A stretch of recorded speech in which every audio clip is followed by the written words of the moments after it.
दोस्तों, जो भी पहलगाम में हुआ है उससे पूरा देश हताश निराश है। पूरा देश रो रहा है क्योंकि जो जघन्य अपराध पहलगाम में हुआ है वो असहनीय है।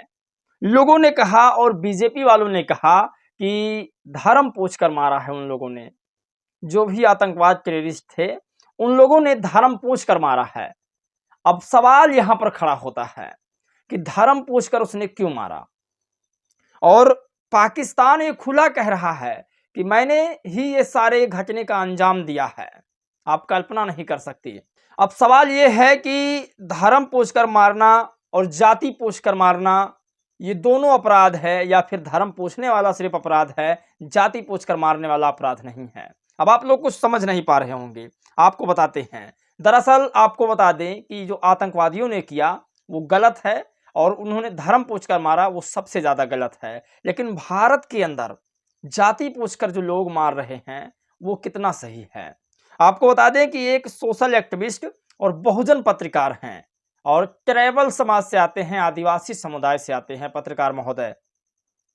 नाम है इनका हंसराज मीणा और ये लिखते हैं कि आतंकवादियों और मनुवादियों में कोई ज्यादा फर्क नहीं है। आतंकवादी और मनुवादी, जिन्होंने मनुस्मृति बनाई वो मनुवादी, तो ब्राह्मणवादी व्यवस्था का जिन्होंने जन्म दिया वो मनुवादी। जाति पूछकर मारना और धर्म पूछकर मारना दोनों ही गलत है। आज कुछ ऐसे ही सोशल एक्टिविस्ट हैं जिन्होंने दलितों को, पिछड़ों को, अति पिछड़ों को, आदिवासियों को जाति पूछकर मारा है, उसका ब्यौरा उन्होंने रखा है। मैं आपको बता दूं कि मैं कुछ ऐसे यूट्यूब के गाइडलाइंस हैं जिनकी बातें नहीं रखूंगा, लेकिन आपको समझना होगा कि मैं क्या कह रहा हूं। आपको बता दें कि ये हंसराज मीणा जी लिखते हैं आतंकवादियों और मनुवादियों में कोई अंतर नहीं है। वह धर्म पूछकर मारते हैं, मनुवादी जाति पूछकर मारते हैं। दोनों का खात्मा जरूरी है। यानी कि दोनों का, आतंकवाद का अगर हम खात्मा करना चाहते हैं और जरूरी भी है तो सबसे पहले हमें जातिवाद का भी खात्मा करना होगा, जो जाति पूछ करके दलितों को, पिछड़ों को, अति पिछड़ों को, आदिवासियों को, यहाँ तक कि मुसलमानों को मारते हैं। ये मैं बहुत बड़ी बात कह रहा हूँ। आज अगर आज देश में सुशासन की सरकार होती, जिस तरीका से बीएसपी सुप्रीमो मायावती जी ने कहा था कि अगर आपने इस पर कुछ जानकारी नहीं दी तो ये थोड़ा गलत होगा, मायावती जी ने ट्वीट करके भारत सरकार को निर्देश दिया था। अब आपको बता दें कि आज सोशल एक्टिविस्टों ने क्या कहा है। डॉक्टर ओम सुधा, जिन्हें मैं बहुत अच्छा सोशल एक्टिविस्ट मानता हूं, डॉक्टर भी हैं, और ओम सुधा ने लिखा, जो आपको बताने की मैं कोशिश करूंगा। बहुत बड़ी खबर डॉक्टर ओम सुधा ने लिखा है। डॉक्टर ओम सुधा लिखते हैं कि हाँ, जाति पूछकर ही तमिलनाडु के किलबेनमनी में 25 दिसंबर 1968 को 44 दलितों को जमींदारों ने मारा था। और ये बड़ी खबर है, इसे आपको समझना होगा। जाति पूछकर ही इस देश में काम हो रहा है, जाति पूछकर ही लोगों को मारा जा रहा है। ओम सुधा ने 15 पॉइंट दिए हैं और 15 पॉइंटों में तकरीबन हजारों दलितों का ये हाल है। दलितों का ही नहीं, पिछड़े यादवों का, पिछड़े जातियों का, अति पिछड़े जातियों का, जिस तरीका से भूमिहार दलितों को मारते हैं, ठाकुरों ने दलितों को मारा, ये सारा डाटा उन्होंने रखा है।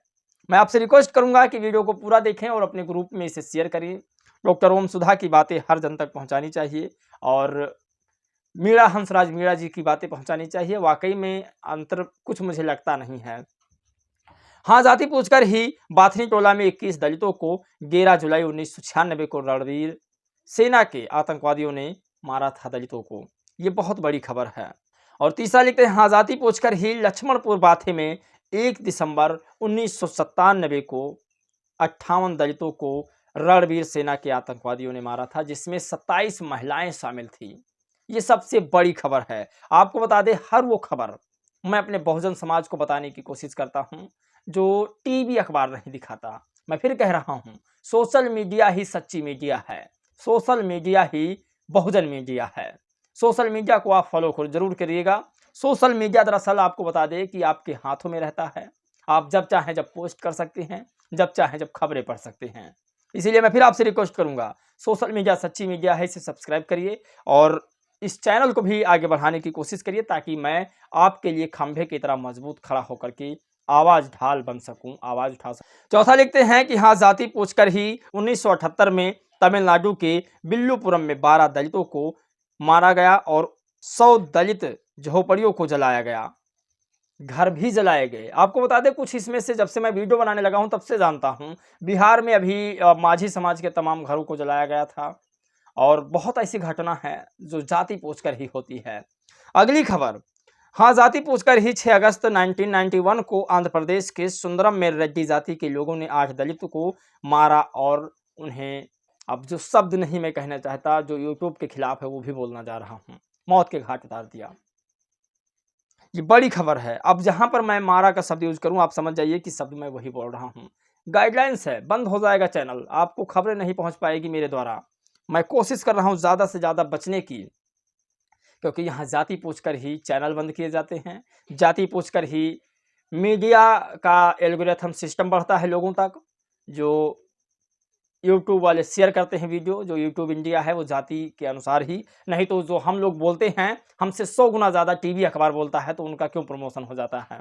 आपको बताते हैं 6वां पॉइंट, इसमें लिखते हैं डॉक्टर ओम सुधा कि हाँ, जाति पूछकर ही 27 मई 1977 को बिहार के बेलची गांव में 8 दलितों को और 3 पिछड़ों को मारा गया था। 3 पिछड़े समाज के लोग और 8 दलित, आप कल्पना नहीं कर सकते। और इसमें 7वां पॉइंट लिखते हैं, 8वां पॉइंट, हाँ, जाति पूछकर ही शंकर बीघा में 1999 में 23 दलितों को मारा गया था। ये मैं वो खबर बता रहा हूं जो जाति पूछकर मारा गया है। जो पालगाम में हुआ है वो तो निंदनीय है ही है, उसका दलित भी खड़ा है विरोध में, पिछड़ा भी खड़ा है विरोध में, सरकार के साथ खड़े हैं सारे लोग। लेकिन जब दलित और पिछड़ों पर ये सब कांड होते हैं तब ये सरकार के साथ और दलितों के साथ क्यों नहीं खड़े होते हैं समर समाज के लोग, जो मनुवादी व्यवस्था से ग्रस्त हैं। 9वां पॉइंट इसमें लिखते हैं, हाँ, जाति पूछकर ही 1988 में नोनहीगढ़ नगवा में 19 दलितों को मारा गया था। जबकि 10वां में लिखते हैं, हाँ, जाति पूछकर ही 1989 में भोजपुर के दनवर बिहटा गांव में 23 दलितों का कत्लेआम सिर्फ इसलिए हुआ क्योंकि वो अपनी मर्जी से ऊँट कर रहे थे। अब आप कल्पना नहीं कर सकते, ये सब आज़ादी के बाद हुआ है, जाति पूछकर हुआ है और जाति के हिसाब से उन्हें मारा गया है। मैं फिर कह रहा हूं कि सोशल मीडिया सच्ची मीडिया है और मैं एक और चैनल शुरू करने जा रहा हूं। आप सब भी चैनल शुरू करिए और अपनी खबर, अपने वीडियो को अपने यूट्यूब चैनल पर पोस्ट करिए। आपकी आवाज़ उठाने टीवी अखबार नहीं आएगा, आपकी आवाज़ आप खुद बनिए। 11वां पॉइंट इसमें लिखते हैं, हाँ, जाति पूछकर ही दलित दूल्हे को घोड़ी चढ़ने नहीं दिया जाता है। जब जाति दलित की होती है, जब जाति आदिवासी की होती है, कोई नट होता है, कोई चमार होता है, कोई पासी होता है, कोई भील होता है, तो उसे घोड़ी पर नहीं चढ़ने दिया जाता है, उसे घोड़ियों से उतार लिया जाता है। उसके शादियों में डीजे पर उसके मन मुताबिक गाना नहीं बजता है, यहाँ तक कि उसे अच्छे कपड़े नहीं पहनने दिया जाता है। ये है जातिवाद। अब आप बताइए कि आतंकवाद से बड़ा मनुवाद है या नहीं है। यूं ही नहीं, अब 12वां पॉइंट, हाँ, जाति पूछकर ही दलित महिलाओं को अपना स्तन ढकने नहीं दिया जाता था। ऐसी व्यवस्थाएं हमारे समाज में थी। कुछ बात पुराने समय की करते हैं। और इसमें 13वां पॉइंट लिखते हैं कि हाँ, जाति पूछकर ही वेदों के मंत्र सुनने वाले दलितों के कान में पिघलता हुआ शीशा डाला जाता था।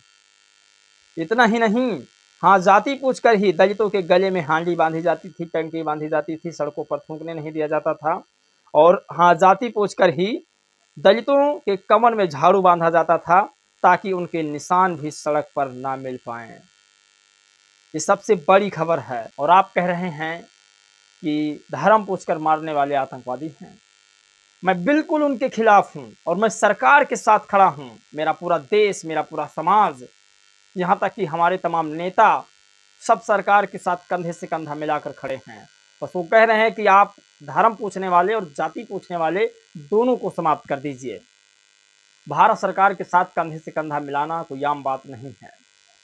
सारे विपक्षी पार्टी इस समय जहां सरकार पर तंज कस रहे हैं, वहीं दलित और पिछड़ा समाज ये कह रहा है कि सरकार के साथ मैं खड़ा हूं। बस सरकार से निवेदन है कि आप समाप्त दोनों को करिए।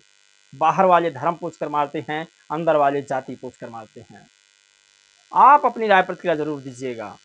क्या पूरे देश में अगर मायावती जी की सरकार होती, मैंने उत्तर प्रदेश की सरकार बीएसपी की देखी है, सुबह 6 बजे मेरे जिले में मायावती जी पहुंच गई थी जिला अस्पताल में, सुबह 6 बजे, और उस अस्पताल का मुआयना कर रही थी कि आखिर डॉक्टर कैसे मरीजों को देखभाल कर रहे हैं, नर्स कितनी हैं, स्टाफ क्या कर रहा है, और सबसे बड़ी चीज़ मरीज के साथी क्या कर रहे हैं।